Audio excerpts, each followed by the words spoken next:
de casos que se va a ir dando, ¿no? Todo apunta, por lo tanto, en esta proyección, que más o menos a mediados de mayo, bien ustedes, a mediados de mayo, ¿no? Se va a producir la mayor crecida de los casos de coronavirus en el país, ¿no? Hasta llegar a este pico. Ahora, todas las distribuciones, ustedes van a ver, de las simulaciones que se hacen de la pandemia en los diferentes países y en varias universidades. He visto las estimaciones que hace Princeton, Stanford, la Universidad de Londres también, que hacen simulaciones de varios países y todos tienen la misma figura, por si acaso. Hay un momento de escalada muy fuerte, ¿no? Llega a una cima y luego empieza a descender el ritmo de contagios hasta que ya se va absorbiendo en la sociedad ese tema. Eso no quiere decir que el virus ha desaparecido, ojo, ¿no? El virus sigue presente, pero ya los que están, los habitantes de ese país, han podido soportar, ¿no? En algunos casos, y en el otros necesitan atención médica y están en permanente atención para ahí. Otros definitivamente han fallecido, porque así nomás es este tipo de pandemias. Lo hemos visto a lo largo de la historia del mundo. Hay muchas pandemias que se han dado. La última, si no me equivoco, es la pandemia de la gripe española, donde han habido varios muertos en el viejo continente. Eso lamentablemente es así, por eso que se despertó el temor y se pide a la gente que no salga para que no se contagie, porque no sabemos si van a poder aguantar, soportar su cuerpo, si tienen la capacidad inmunológica para poder soportar el virus o no la tienen. Entonces, lo que ocurre es esto, va a ir más o menos hasta mediados de mayo, de acuerdo a esta proyección de Singapur, y luego iría cayendo, ¿no? Iría cayendo en el mes de junio, ¿no? Para el 8 de junio tendríamos que el 90%, no, perdón, el 97% de los casos aquí en el 8 de julio, y estos que ellos mismos han dado por si acaso, ¿no? No tiene nada que ver justo con la coincidencia de que aproximadamente en julio vamos a estar en elecciones, ¿no? Es más, miren ustedes, al 28 de julio ellos han hecho un cálculo que estaría resuelto, o el problema de contagio estaría resuelto en casi 99%, ¿no? Que es el 28 de julio, y para el 17 de septiembre debería ser este, ¿sí? No, agosto, perdón, agosto, el 17 de agosto ya prácticamente ya el efecto del contagio es nulo ante este comportamiento, esta simulación de comportamiento que se ha hecho en base a un modelo que lo están aplicando. Hay un interesante la metodología de la universidad, está en la web también su metodología, la hemos analizado, es una metodología interesante, muy estándar para poder enfrentar esto, pero lo cierto es que este, estaría pues estaría acabándose el problema de darse la simulación que se ha dado en muchos países, y me ha gustado este modelo porque ha acertado mucho con el caso español, con el caso italiano, que son casos que se ha visto que son bastante emblemáticos, que han sido muy bien acomodados a la simulación que ha hecho la universidad. Entonces, es lo que nos esperaría un poco para ver también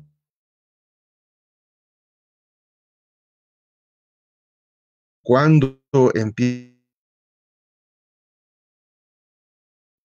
la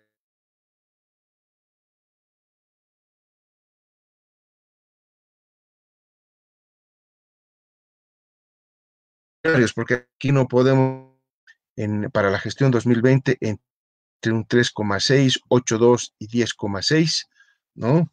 Es decir, en realidad, para comparar con las proyecciones sobre Bolivia que han hecho los organismos internacionales, se acercan más al optimista que al moderado y que al pesimista. Nosotros hemos hecho esas simulaciones que nos dan un escenario algo más preocupante en la economía. Claro, no solamente es el tema del COVID-19 que esté impulsando hacia abajo la economía nacional, ¿no? Sino también está el hecho de que mencionaba anteriormente, que ya desde octubre, ¿no? Por todo lo que ocurrió en el país y el cambio de modelo económico y las desacertadas, claro, eso más el coronavirus, ahí está las proyecciones que nosotros damos sobre la economía boliviana. Entonces, como ustedes pueden ver, es un tema, una situación en que la economía tiene esas características. Hemos dado un rápido relámpago de lo que significa el tema de la pandemia. Estoy haciendo óbice ahorita de que un ceteris paribus, como decimos los economistas, sobre el tema de salud, donde esperamos que hayan los tests, las pruebas para que se vayan haciendo más, para ver si quién tiene realmente el coronavirus o no, que se haya comprado los respiradores, como nos han anunciado, que ya están preparados, alquilando hoteles para poder atender a las personas que se vayan a enfermar, en fin, eso voy a obviar, no voy a entrar a ese tema, sino voy a entrar propiamente a la invitación, ¿no? ¿Cuál es el efecto económico y qué hacer en el post-coronavirus? Ya entendiendo de que estamos entrando, como también lo ha anunciado el gobierno transitorio, que ya vamos a ir saliendo paulatinamente, ¿no? Algunos países han hecho cosas totalmente diferentes, ¿no? Algunos países, por ejemplo, han empezado a liberar a sus poblaciones por sector económico, sector de aquellos que tienen menos roce social, por ejemplo, el sector agropecuario, el sector de la minería, el sector ¿no? de la construcción, han sido liberados más antes que otros sectores de las fábricas, y por supuesto, ¿no? Especialmente para los estudiantes de la universidad que nos están viendo, el último sector en que se va a liberar esto en esa lógica de liberar por sectores es el sector educativo, ¿no? Porque la escuela, el colegio, las universidades, hay un gran roce por la forma de operar que tienen estas instituciones, donde se podría cundir más rápidamente el contagio. Entonces, por eso es que se lo lleva así más o menos, ¿no? En función de que haya cada vez menos contacto, son los sectores que más se van liberando. En cambio, en nuestro país, entiendo que están haciendo una mezcla ahí, no sé, entre lo que otros países han hecho por regiones, allá donde han visto que tienen las capacidades de hacerlo, han soltado, ya no hay. Y evidentemente, no quiere decir que se baje la guardia ante el virus y que ya con la pandemia se ha resuelto el problema. No, hay que seguir nomás a la defensiva ahí, ¿no? Con los cuidados necesarios para poder garantizar que no hayan los contagios masivos. Entonces, en nuestro país están haciendo evaluaciones por regiones, encapsularán unas regiones, otras, en fin, ya conocemos lo que va a ocurrir en el país. Entonces, en tema económico, estoy obviando, digo, todo ese andamiaje que debería haberse discutido, pero ¿qué es lo que tenemos que hacer nosotros en Bolivia? Primero, hay que ver los efectos de la aplicación que tiene toda el coronavirus, especialmente en nuestro país, que es la cuarentena, ¿no? Y una cuarentena de muy alto cumplimiento, como hemos visto en los gráficos que establecía el Banco Mundial. Primero, queda claro, va a haber un aumento del desempleo formal, pero no solamente del desempleo formal, también hay un aumento del subempleo, hay un aumento de la pobreza en los países donde se ha verificado esto, hay una cesación o en el mejor de los casos desaceleración de la economía, hay una disminución de la demanda interna. Con todo esto, hay un shock de demanda. ¿Ah? Hay un shock de demanda. La gente solo estaba comprando estrictamente necesario, ¿no? Necesarios. Agua, luz, internet, su cable, no sé qué. Luego estaba consumiendo alimentos. Y nada más, no consumía gasolina, no estaba comprando ropa, electrodomésticos, no había ese consumo. Bajó un shock de demanda. ¿Qué genera? Un shock de oferta, porque también al cerrar las fábricas, ¿no? Al decirles no hay trabajo, como hemos visto que en Bolivia se ha cumplido eso, entonces en un 90% no hay producción. Shock de oferta y shock de demanda. Este es uno de los temas más interesantes del estudio en la economía. Siempre estudiamos cuándo hay un shock de demanda y cuándo hay un shock de oferta, pero de manera separada en la macroeconomía. Hoy enfrentamos el problema de un shock de oferta y un shock de demanda simultáneamente. Entonces las medidas, por supuesto, de política económica también tienen que ser totalmente diferentes a la que hemos visto en los libros de texto cuando veíamos simplemente shock de demanda o shock de oferta. Ahora es y shock de oferta. Shock de demanda y shock de oferta. Y hay una reducción clara de los ingresos de los sectores informales de la economía nacional. No están pudiendo, por eso es que normalmente todos, hasta el Banco Mundial, increíble, hasta el Banco Mundial, el Fondo Monetario inclusive, recomiendan que cuando se lanzan este tipo de políticas económicas de cuarentena recomienda que haya políticas sociales que vayan justamente a paliar el efecto de los más pobres, de los sectores informales, de la gente que trabaja en el día a día, aspecto que en el país ustedes han visto no ha sido tan clara esa política y cuando se quisieron tomar muy tardías las políticas, y bueno, eso ha tenido un efecto lamentablemente en esos hogares que hemos visto en la televisión, cómo se tuvieron que hacer ollas comunes, cómo las gobernaciones, municipios, gente caritativa empezaba a sacar de lo que tenía para poder dar a la gente que no tenía que comer, porque ese es el problema. El problema de hacer una cuarentena es que tiene un efecto social muy fuerte que no fue calculado en el caso nuestro. Entonces, hay una caída de ingresos muy fuerte en la economía con un descenso indudable en la calidad de vida durante todo este tiempo de los bolivianos, lamentablemente. Hay riesgos que salen de la aplicación de políticas económicas como la cuarentena.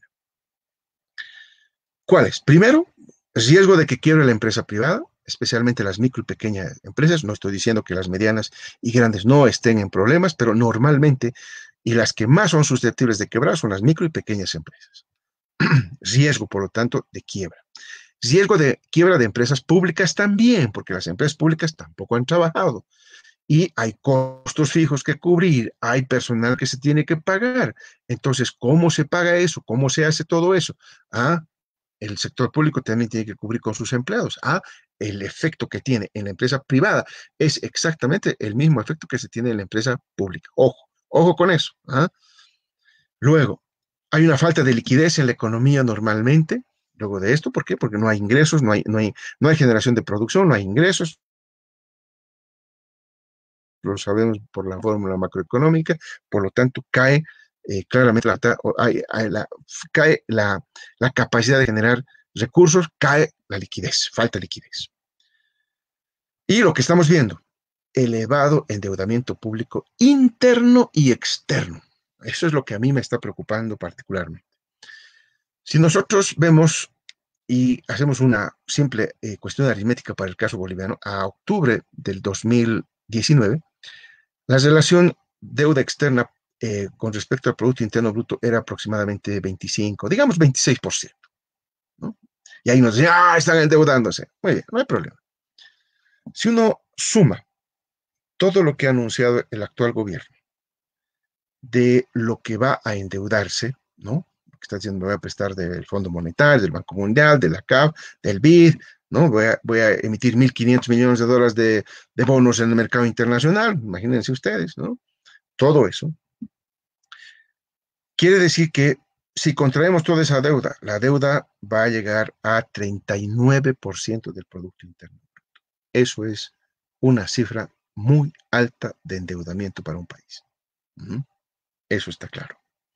El tope para organismos es de 40%, estaríamos con 39% de margen para endeudamiento externo para poder reactivar, para poder crecer, en fin, para hacer la recuperación de la economía. Eso es lo que preocupa. Es lo que preocupa. El otro, el crecimiento de la deuda interna. Está creciendo la deuda interna. Ya veíamos nosotros a diciembre que hay un préstamo de 430 millones de dólares aproximadamente del Banco Central para crédito de liquidez. Nunca en el pasado se había contraído ese crédito. Y ahora, ¿no? Y ahora lo que va a ocurrir es que se está prestando más plata. Estamos viendo que se quiere prestar del Banco Central, hay solicitudes de más deuda con el Banco Central, la deuda interna sube. Entonces tenemos un país que va creciendo la deuda externa y la deuda interna va creciendo. Eso es un enorme, enorme riesgo que estamos enfrentando nosotros acá en Bolivia. Y luego, porque claro, ¿por qué se está endeudando el gobierno actual? Porque ha dado plazos muy cómodos para que se paguen los impuestos, ¿verdad? Ha parado la inversión pública, ha parado el gasto corriente, como decíamos. Entonces, la economía se ha movido durante los meses de noviembre, diciembre, enero, febrero, marzo. No se ha movido la economía, no ha habido generación de ingresos para el Estado y el Estado tiene que cubrir ahora todos estos problemas que vienen del coronavirus. Entonces está gastando y para gastarse se está endeudando tanto del Banco Central como del endeudamiento externo y ese es el riesgo. Realmente Por eso, no solamente la falta de transparencia, dónde va la plata, ¿no? ¿Qué se está utilizando la deuda interna, la deuda externa? Sino adicionalmente, macroeconómicamente, eso va a tener consecuencias en el corto y en el mediano plazo, sin ninguna duda. Entonces, ahí nos preocupa. Por eso digo, estos son los enormes riesgos que se tiene de la aplicación de la política, cómo se está enfrentando en el país. Adicionalmente, tenemos adopción de políticas económicas que hoy comprometen la gestión económica del corto y de mediano plazo. Miren lo que han hecho. Primero, han firmado un acuerdo de venta del gas de volúmenes y precios con el Brasil. Han firmado un acuerdo. Eso no debería serlo, pues, un gobierno transitorio, que su nombre es transitorio, ¿no? Eso tendría que serlo el gobierno que se haga de las urnas para poder enfrentar ese problema con una negociación con un gobierno mucho más fuerte. Ha cerrado prácticamente la planta de Urea.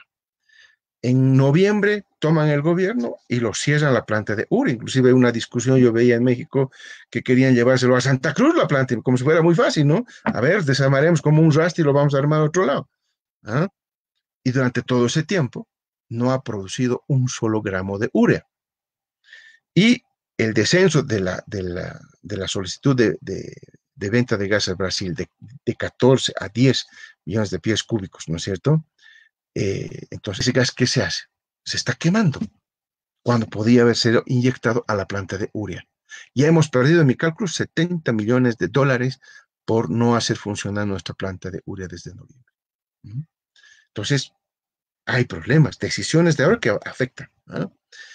Está el tema de postergar el tema del mutún, el tema del litio, lo han parado.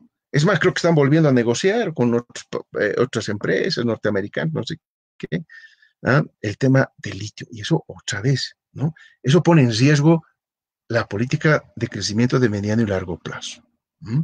Entonces, aquí estamos viendo que hay muchas de las decisiones de política económica que se están tomando o que se pretenden tomar ahora, que tienen un impacto no solamente en el corto plazo, sino en el mediano plazo, y eso es lo preocupante.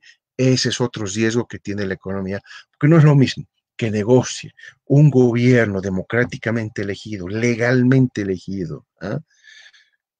Que negocie un gobierno transitorio con las empresas que quieran hacerse cargo, ya sea del mutuo, ya sea del litio, ya sea del petróleo, de las plantas de energía eléctrica que se estaban haciendo, o del resto de las inversiones públicas, ¿no? A que separe y separe la inversión pública con solamente un pretexto político, ¿no? De revisarse corrupción, etcétera, pero se está parando la economía y eso es efectivamente el enorme riesgo a que nos estamos enfrentando en el país.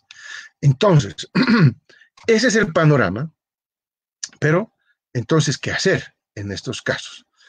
Rápidamente hay que hacer un plan de reactivación y reconstrucción de la economía, que debe tener básicamente tres elementos.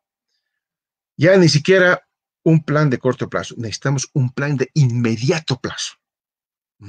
Inmediato plazo. Enseguida voy a describir ese. Y un plan de corto plazo, que ahí me voy a dedicar un poco más de tiempo para poder plantear ese hecho, y el plan de mediano y largo plazo, que tiene que ver, obviamente, con una mirada de un gobierno que esté mirando, pues, 5 años de gestión, no de meses de gestión, y que quiera atribuirse la planificación de la economía de 5 a 7 años, 10 años, no sé, de mediano y largo plazo, cuando saben que es un gobierno absolutamente transitorio. Ese es el tema de fondo en el tema económico. No es un tema que uno se saque los pelos porque hay otro gobierno, sino que básicamente no se está tomando las mejores decisiones pues en un gobierno transitorio que no tiene un plan de gobierno, que no tiene una propuesta para el Estado, para el país, y que la gente no votó por esa estrategia de país, sino simplemente hubo un accidente histórico y hay un gobierno que es transitorio y que está queriendo tomar decisiones de largo plazo. Eso no puede ser. Lo que sí debería estar tomando este gobierno son, inclusive, estrictamente hablando, el plan inmediato, ¿no? Del inmediato plazo. Quizás empezar con varios temas del corto plazo también, sin duda, pero queda claro que lo inmediato es lo que debería estar haciendo el país para no tener, para que esa caída que veíamos de la recesión no sea tan profunda y que tratemos de compensar de alguna manera la caída de la recesión que vamos a caer, que no sea tan grande, con políticas económicas que se vayan haciendo ahora. Entonces, ¿qué se puede hacer? En el plan inmediato hay cosas muy importantes que no se han hecho y que se tienen que hacer. garantizar el abastecimiento.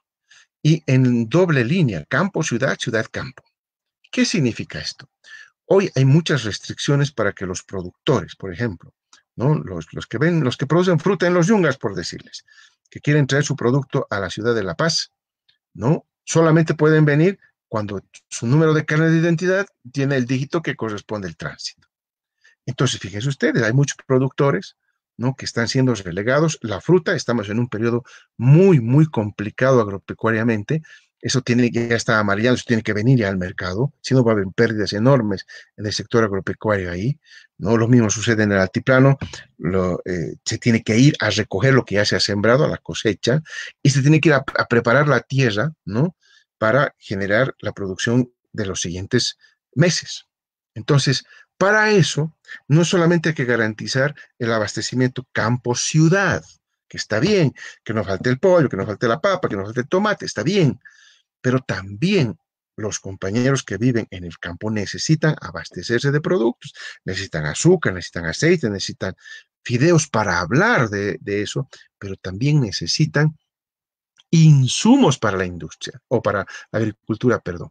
Necesitan semillas, necesitan fertilizantes, necesitan... ¿Dónde compran eso? En las ciudades. Entonces, si no hay el tránsito libre para poder llevar eso, vamos a estar en problemas en el periodo en que tengamos que sembrar. Felizmente en el oriente ha habido la cosecha, pese a las lluvias, ha habido la cosecha allá.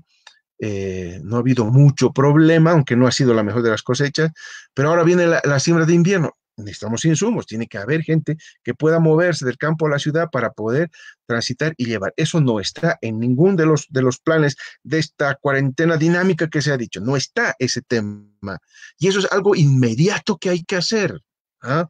Eso es algo sumamente urgente porque si no va a quedar desabastecido, no solamente con productos de primera necesidad del campo, sino sobre todo con insumos para el campo, para la producción agropecuaria que se necesita. ¿Ah?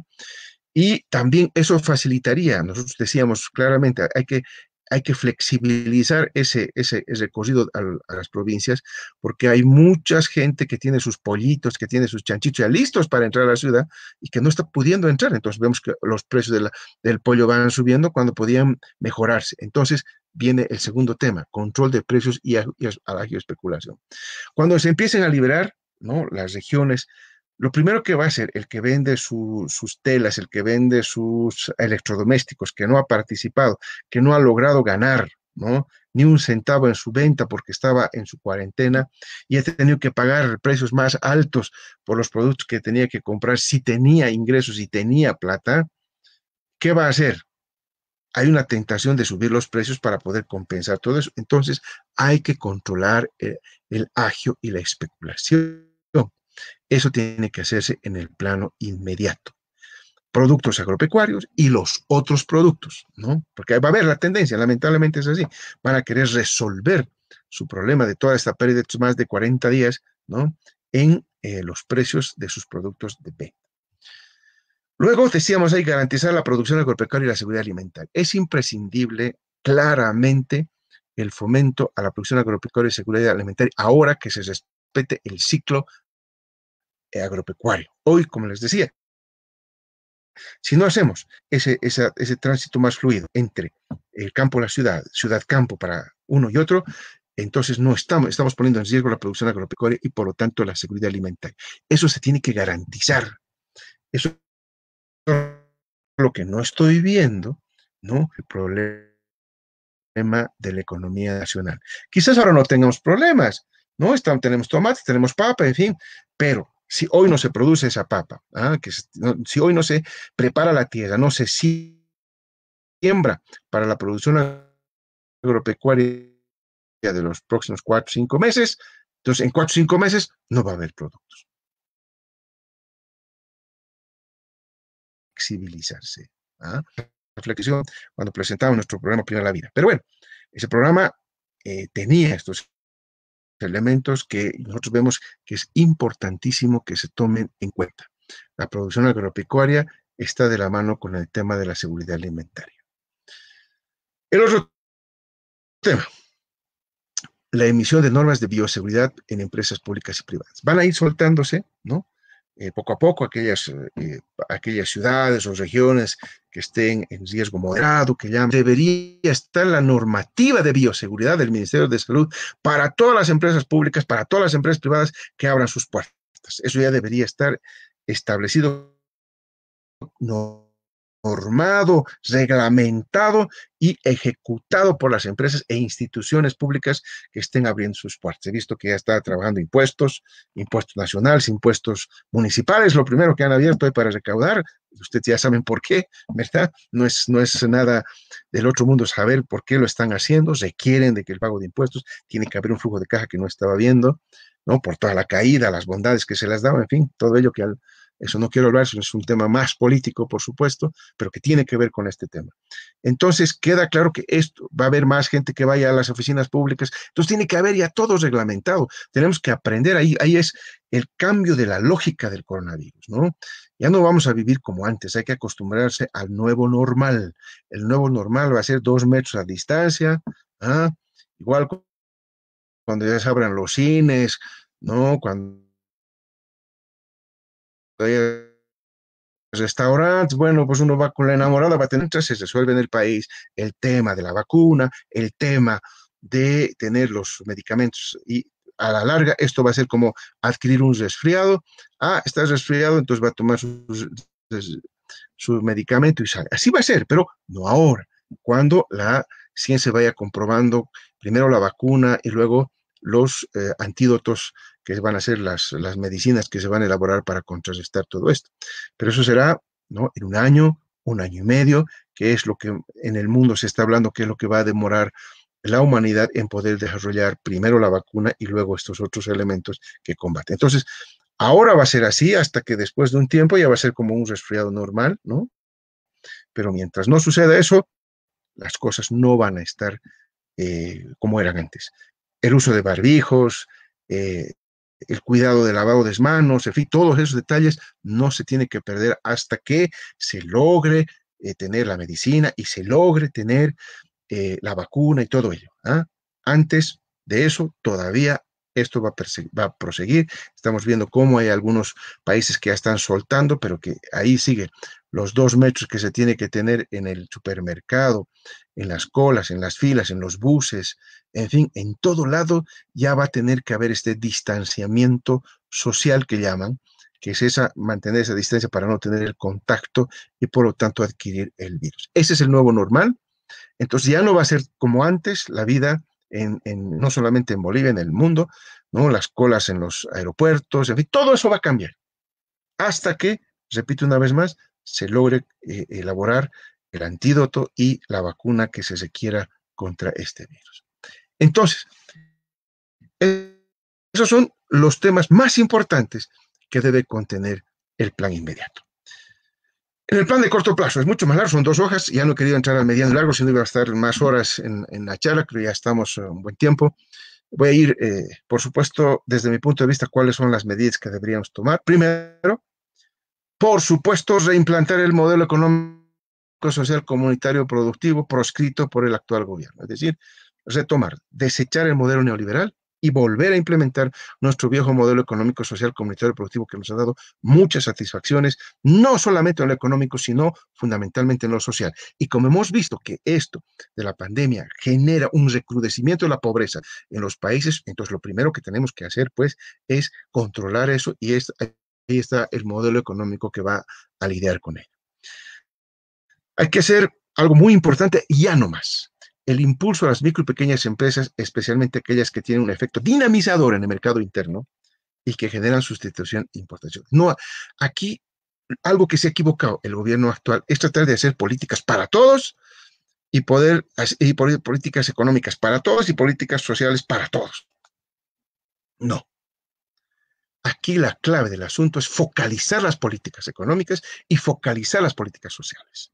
No todos necesitan que se lo paguen su luz, no todos necesitan que se pague el bono familia o el bono ese que es para, por ejemplo, que se está pagando también para las personas que tienen sus hijos en el colegio privado. No se necesitaba gastar esa plata ahí. Hay que focalizar allá donde se necesita. Ahí sí ha habido un despilfarro de recursos que deberían llevarse focalizadamente a empezar ahora a fomentar empresas que generan efectos dinamizadores en la economía y por otra parte tienen efectos de sustitución de importaciones. Por ejemplo, en sustitución de importaciones, debería fomentarse la microempresa para producir el alcohol en gel, para producir los barbijos. Todo eso que se necesita ahorita, ya deberíamos estar haciendo políticas claras de incentivos a esas microempresas que produzcan bajo normas de calidad, por supuesto, que cumplan los requisitos médicos, en fin, eso. ¿Ah? Las indumentarias, ¿ah? Esas indumentarias que el ministro de Gobierno que dice que son astronautas o marcianos, no sé qué, eso también debería poderse producir en el país, ¿no? Y si no, que nos digan los microempresarios que no pueden producirlos, ¿ah? O en alguna fábrica en Bolivia, que no pueden producirlos. Yo creo que no, yo creo que sí tenemos capacidad de hacerlo. Entonces ya deberíamos empezar a implementar ese tipo de políticas ahí. Lo mismo, no es toda la empresa que hay que en el corto plazo fomentar. Hay que focalizar en aquellas que dinamizan el mercado interno, aquellas que insumen, que utilizan materia prima nacional y que producen el producto final, aquellas que utilizan menos componente importado, como quieran verlo, ¿ah? De tal manera que haya efectos dinamizadores al interior de la economía del país. Esos son los sectores que hay que priorizar: sustitución de importaciones y dinamizadores del mercado interno, que no son todas las empresas. Luego, el impulso de la actividad agropecuaria, por supuesto, incrementar su producción en actividades nuevamente sustitutivas de importación. Aquí la clave es la sustitución de importaciones por el enorme problema que se tiene en la balanza de pagos y que no se está solucionando, que más bien se ha ido agudizando con la caída estrepitosa que ha habido de las reservas internacionales. Entonces, sustitución de importaciones, ¿no? Producción, hay frutas, hay verduras, hay papas, hay camotes, hay paltas que estamos importando, hay que producir. Eso rápidamente hay que incorporar el incentivo, ¿no? Que ya se estaba haciendo en el gobierno nuestro del MAS, eso se estaba haciendo y no sé en qué han quedado esos programas de fomento a todo ello para la sustitución de importaciones. Habría que retomar esos programas, no sé en qué habrán quedado, ya he perdido yo el hilo de esos proyectos que estaban en vigencia hasta al menos octubre del año pasado. Entonces, eso es otro elemento. Impulso de la actividad del turismo interno. Ya el turismo externo va a ser difícil, ¿no? Muy difícil, que hoy nomás, cuando uno sale de un país, ¿no? Tiene que hacer, para que le certifiquen que pueda salir, 14 días de cuarentena. Llega al país que visita, 14 días de cuarentena, entonces ya son 28 días, hay un mes que no visite, que no hace nada. No, no, está mal eso. No, no va a haber, no va a haber, a no ser que se flexibilice, no sé, pero por el momento el turismo no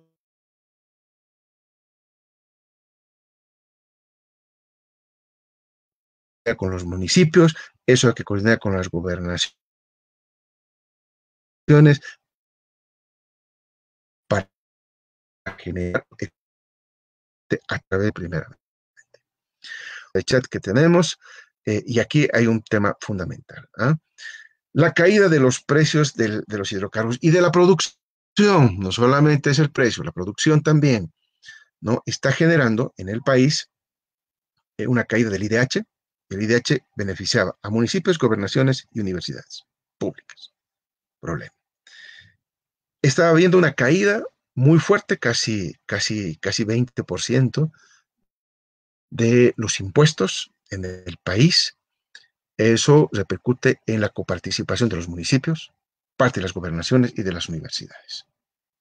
Entonces, las universidades, las gobernaciones y los municipios están viendo caídos sus ingresos. Muy grave, ¿no? Entonces, se hace necesario un programa de fortalecimiento financiero.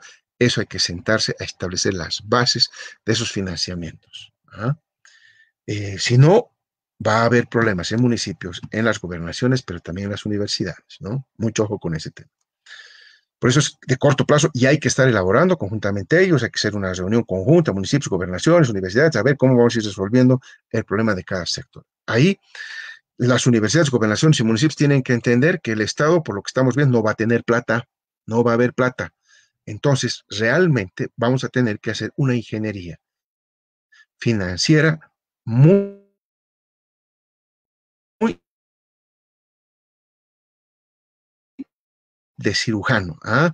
Con un bisturí muy delgadito y que todos salgan felices. Anticipo eso para que no haya después ninguna, ninguna idea de que eso nunca se lo dijo. Va a haber esos problemas. Luego está el hecho de reforzar y mejorar, y aquí estamos dando la política, además, que hay que hacer. No, no estamos diciendo que eso va a ocurrir y bueno, que se arregle el gobierno, hay que hacer esto de la manera más responsable posible, porque ya sabemos todo lo que está pasando. No es culpa de nadie lo que está pasando esto. Reforzar y mejorar focalizando las políticas redistributivas del ingreso que realiza este gobierno transitorio, lo decía yo, se ha llevado plata allá donde no se necesita. Más bien hay que focalizar mejor, hay que reforzar en algunos lugares y focalizar mejor esa política social mal hecha, ¿no? Para tener un mejor resultado de paliar la pobreza y más bien generar una dinámica del mercado interno, ¿no? Que es lo que se necesita.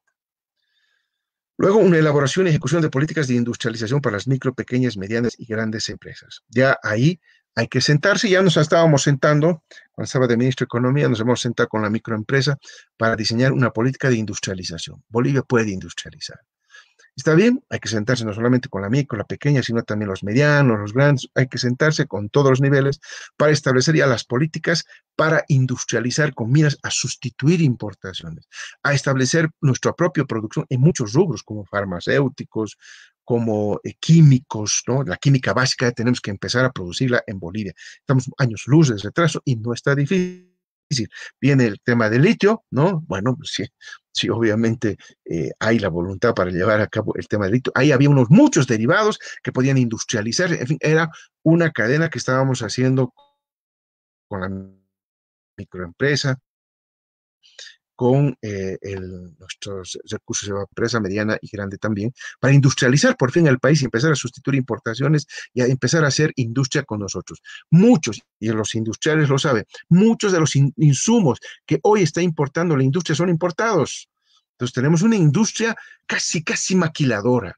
No puede ocurrir eso. Tenemos que nosotros generar la materia prima para que sea incorporada en nuestra industria. Y mejorar aún la calidad. Entonces, eso hay que trabajar. Ese plan, estoy hablando, y ya es corto plazo.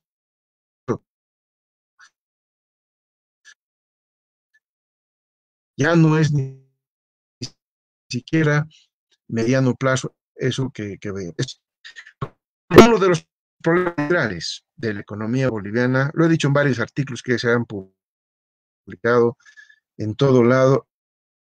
Es el tema de la importación de diésel. No tanto la importante, pero el del 10 es que partir más de ver ese efecto y la ejecución ya no más de estos programas de producción renovables. Inclusive ahí está el problema del reciclaje de los aceites. Puede importar, es importante porque genera mano de obra muy barata, de recolección, el aceite que usa la mamá para hacer las papitas fritas, las salchipapas que les gustan a nuestros alumnos aquí. Entonces, ese aceite, luego de utilizar, se desecha. Eso se puede reciclar. Entonces, hay que buscar las maneras de hacer un uso de energía limpia, de empezar a utilizar cada vez más energías renovables. O temas para ir concluyendo, porque decía que el mediano y largo plazo lo voy a dejar para que ustedes lo puedan leer. Está en el programa del MAS, si quieren ver ahí toda la estrategia. Pero bueno, la apertura de mercados e impulso del sector exportador no tradicional, eso es importante también, hacerlo ya no más. Reactivación y mejoramiento de la inversión pública, se había dormido, se ha caído la inversión pública, se necesita reactivar la inversión pública, evidentemente, ahora sí, con pinzas los proyectos de inversión pública para que generen un impacto importante en la economía. Gestión internacional para el no pago de capital, interés y deuda externa de las gestiones de 2020-2021. Eso lo hemos propuesto, se puede hacer. Hay muchos países, inclusive algunos organismos internacionales ya están aceptando la idea de que los países de menor ingreso no paguen el servicio de la deuda, ¿no? Eso es importante, empezar a gestionar ahora. Guagua, que no llora, no mama, como dice el dicho. Tenemos que empezar a decir que no vamos a poder pagar capital e interés. Esa plata tiene que ser invertida en que reaccione la economía nacional y no se retroceda en el tema de la pobreza. El fomento a la política de hecho en Bolivia y compro boliviano es otra de las políticas que ya no más hay que fomentar. Elaboración y puesta en ejecución de la estrategia minera, de una vez, el tema, no solamente la minería estatal, la privada y la cooperativa. Se toman los proyectos de industrialización de litio, el hierro, la planta de urea, explotación de energía eléctrica y otros. No, eso estamos perdiéndolos, ¿ah? Por una cuestión política, ideológica, de que no, de que sí. No, esto hay que hacerlo, esto ya es una necesidad.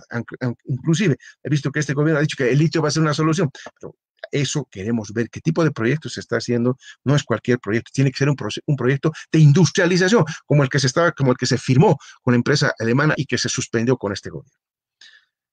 Luego está el diseño y la ejecución de la industria de fármacos, ¿ah? En base a la medicina tradicional y no tradicional. Esto del coronavirus nos ha demostrado que nosotros somos dependientes de toda la medicina. No tenemos ni reactivos, todo tenemos que importar. No, llega el momento en que de una vez empecemos nosotros a hacer lo nuestro y estar preparados para poder hacerlo en cualquier momento. Hay la base de la medicina tradicional, a la medicina no tradicional que nos va a dar insumos y eso hay que empezarlo a hacer ya no más.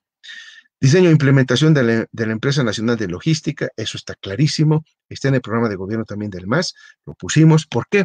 Porque no hay una sola empresa de logística en el país. Tenemos que necesariamente constituir nuestra empresa logística, ¿ah? Estatal. Si quiere entrar a la empresa privada y le hacemos con la empresa privada, no hay problema, pero tenemos que constituir esa empresa nacional logística, eso es muy importante. Y el último punto, aquí voy a acabar, el incentivo a los huertos familiares. Hay cosas que nos enseña el coronavirus. Somos dependientes en las ciudades del área rural, hemos perdido totalmente la capacidad de poder generarnos algo de nuestros propios alimentos. Eso en Europa está hace mucho tiempo de moda, no ha llegado a América Latina y esto nos está induciendo a que también tengamos huertos familiares. Yo quedo acá, muchas gracias. Cualquier pregunta a las órdenes.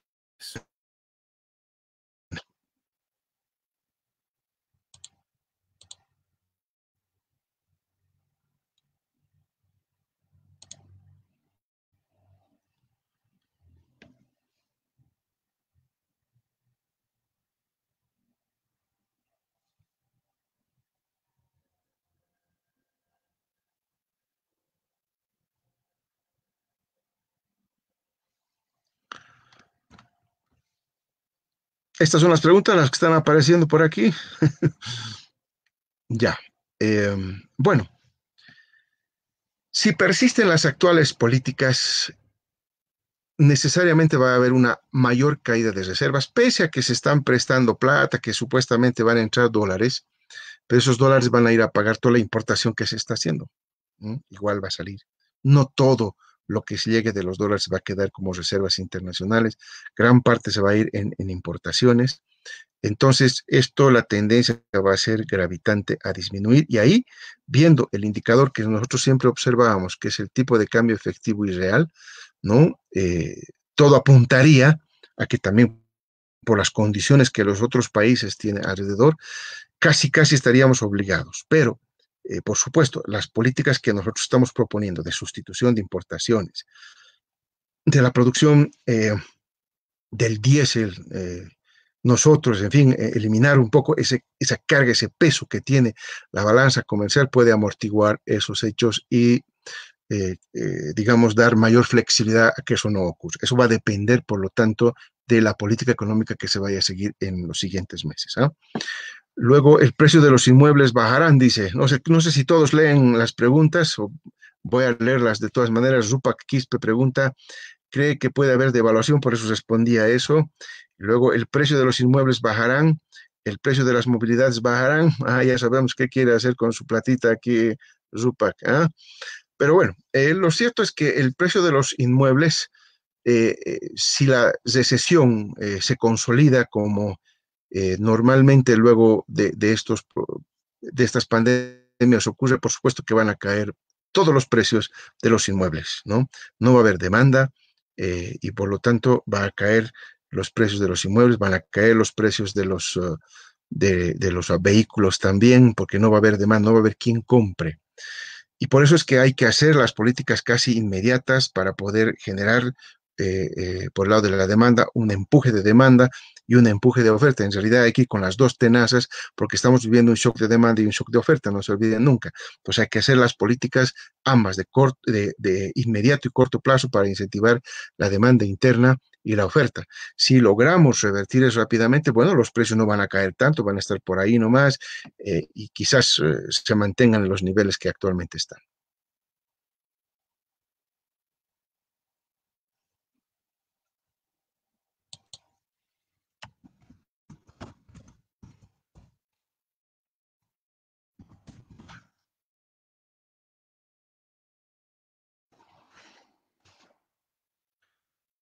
Bueno, entiendo que no hay más preguntas.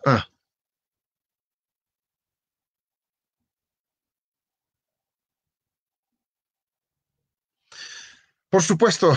Bueno, la pregunta para si es que no se lee, no conozco cómo está saliendo, dice Darla Quispe, pregunta, disculpe, buenas noches, una pregunta, ¿cómo quedaría Bolivia después de la cuarentena? ¿Cree usted que ingresaríamos a una crisis económica? Sí, vamos a entrar en una recesión económica, ¿no? Que puede conllevar a una crisis económica si no está bien manejada, ¿no? La recesión se ha dado por la inducción que se ha hecho, el no producir, cerrar fábricas, cerrar todo. Entonces, por supuesto, hay una inducción de la recesión. Entonces, esa inducción a la recesión tiene que estar, pues, con buenas políticas económicas para que esta inducción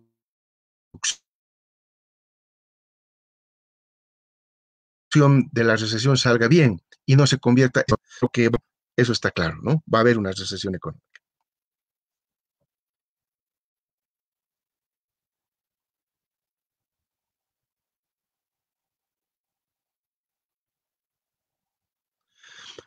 Marco Wilson pregunta, ¿el impacto del préstamo del FMI sería grave? ¿Por qué siempre hay condiciones en sus préstamos y cuál sería el impacto? Bueno, esto también es algo preocupante, ¿no? El Fondo Monetario vuelve al país y vuelve con un préstamo que parece muy dadivoso, que parece sin condicionamientos, así lo han dicho las autoridades del gobierno, ¿no? Parece que no han leído la letra menuda de los contratos con el Fondo Monetario. El Fondo Monetario ha dicho, ahí donde está la clave es cuando saca su statement, su nota de prensa, cuando habla de que ha aprobado para Bolivia el préstamo de 340 millones de dólares, una cosa así, y dice, en el penúltimo parágrafo, dice, como se comprometió el gobierno boliviano, dice, ¿ah? eh, el ajuste del déficit fiscal, y más adelante habla de la balanza de pagos, ¿no? Será luego de que se supere el problema del coronavirus, de atender las necesidades sociales, una cosa así, dice, y que se comprometieron a ajustar. ¿Qué significa el ajuste del déficit fiscal? Pues imagínense ustedes, estas transferencias que se está haciendo a la gente aumentan el déficit fiscal y no hay ingresos, se financia con deuda. Cuando ya pase todo esto, ya no se dé plata a la gente necesitada, de acuerdo a la lógica del gobierno, entonces lo que va a hacer es que el sector público tiene que ajustar sus cuentas fiscales. O tiene que aumentar ingresos o tiene que reducir gastos, ¿no? Normalmente siempre se reducen gastos, es lo más fácil de hacer y los gastos que más fácilmente se reducen, como lo ha hecho este gobierno a partir de diciembre de este año, ¿no? No sé si se me escuchó, la reducción de la inversión pública, reducción del gasto corriente, y si eso no alcanza, va a tener que aumentar ingresos. ¿Cómo se aumentan ingresos en el sector público? Impuestos. Entonces, la cosa está complicada para el mediano plazo, que se está comprometiendo este gobierno, está comprometiendo nuevamente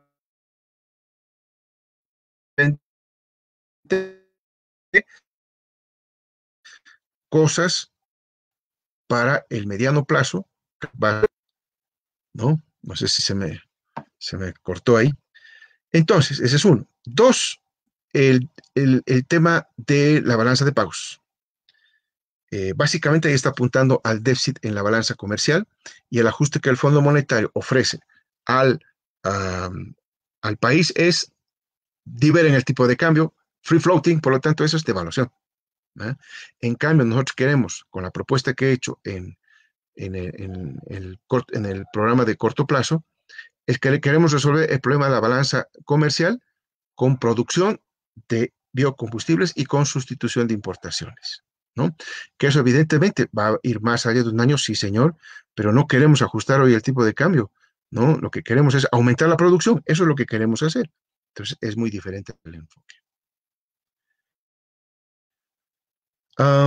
Carlos Quispe, bueno, se pasó, no sé, no pude leer por si acaso, se ha cambiado de pregunta.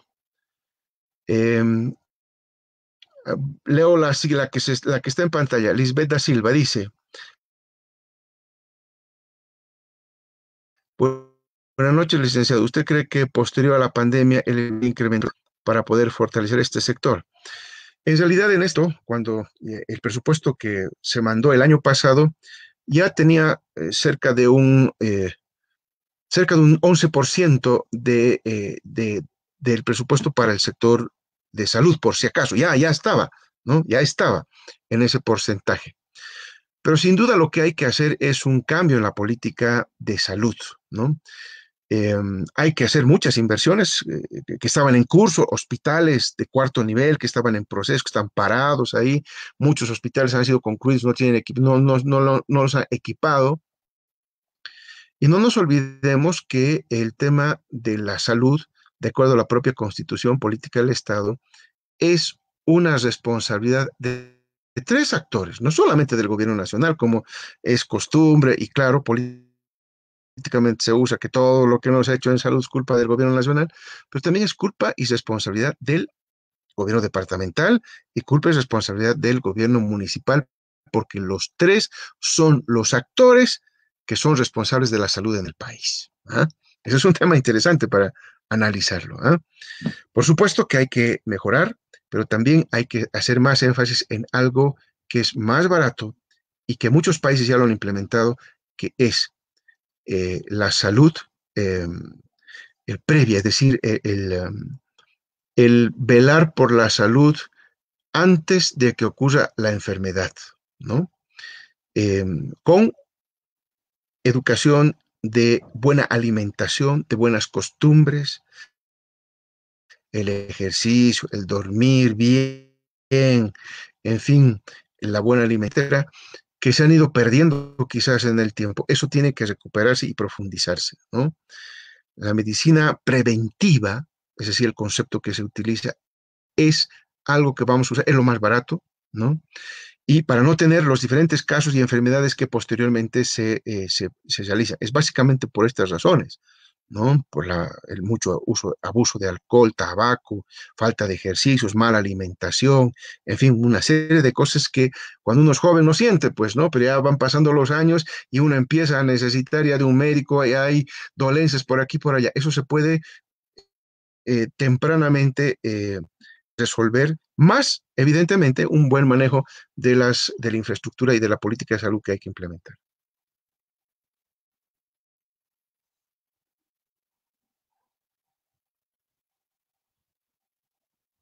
Juan José Jaramillo pregunta: ¿qué pasó con el Instituto de Medicina Nuclear? ¿Puedes responder estudios? Esa es una muy buena pregunta, porque en realidad no solamente este tema de medicina nuclear, hay muchos equipos que se compraron para medicina molecular, para el tema este del dengue y otras cosas que se compraron, que se podían haber adaptado para que se conviertan en laboratorios para hacer este tipo de análisis del coronavirus, por ejemplo, ¿no? No sé por qué razones no se los ha ejecutado. Es un tema que hay que pasarle la pregunta al actual gobierno. ¿Por qué no ha utilizado? ¿Por qué ha postergado este Instituto de Medicina Nuclear, que es clave para combatir con el tema del cáncer? Es uno de los instrumentos fundamentales cuando se hace el escáner, ¿no? El plot que uno tiene de todo su cuerpo ahí se hace para poder detectar dónde está con los isótopos, dónde está concentrado el cáncer, o sea, diseminado por el cuerpo, ¿no? Para ser muy importante. Y si el Instituto de Medicina Nuclear se va retrasando y retrasando y retrasando, la verdad, eso es un riesgo para la salud de los bolivianos, que por supuesto este gobierno nunca lo va a decir, y es lo que él cometió porque estaba en sus manos. Darle continuidad, por supuesto, a lo que se había hecho. Bianca Irina pregunta, ¿qué opina de que Áñez y su hija usen como taxi los vuelos de las Fuerzas Armadas, incluso para traer a sus amiguitos a sus festejos? Bueno, aquí tendría muchas cosas que decirles que como boliviano me he sentido indignado, pero por favor, por ser este un espacio académico, voy a obviar de responder esa pregunta, por favor.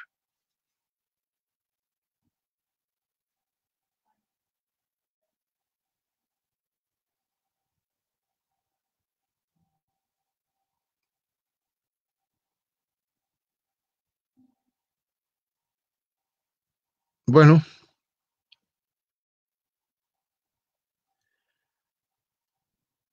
en cuanto Alejandra Mendoza pregunta,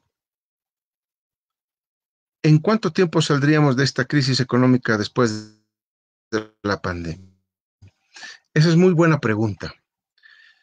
Como veíamos en el gráfico, va a depender de cuán profundo entremos en la recesión y va a depender de cuán bien y cuán oportunamente se tomen las políticas del inmediato plazo, que yo he llamado, y las políticas de corto plazo.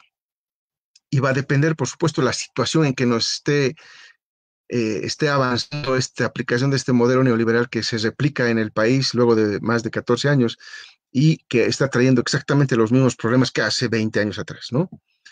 Eh, cuanto más tardemos en salir de la cuarentena y de empezar a arrancar los motores de la economía y que sean adecuadas las políticas, que se tomen oportunamente las políticas, por lo menos entre un año y medio y 2 años, como está la actual situación económica, yo diría.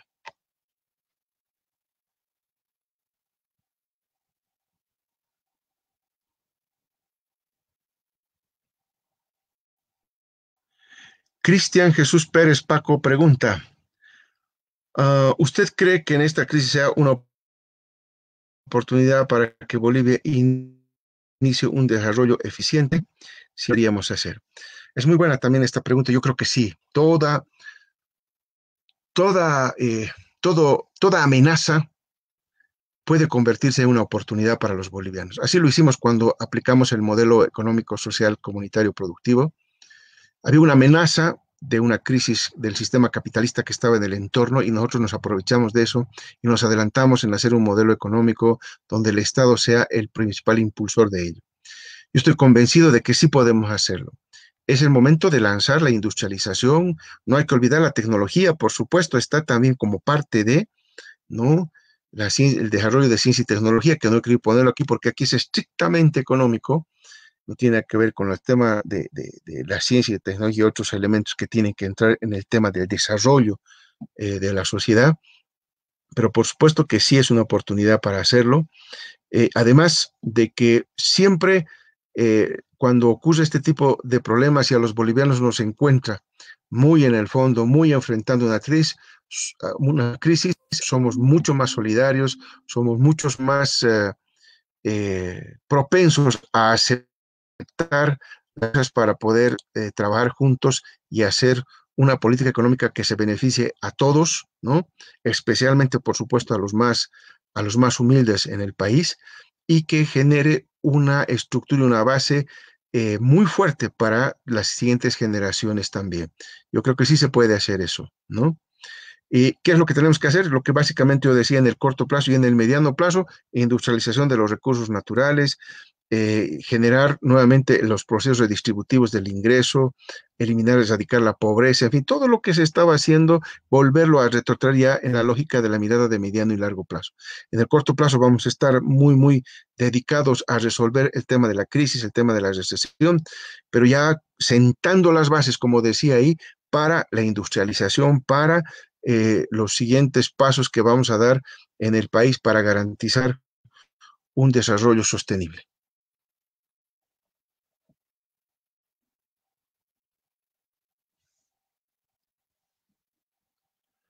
Bien, creo que son todas las preguntas. Lamentablemente yo no puedo verlos a ustedes, no sé si ustedes me han visto todos, pero yo no he podido verlos.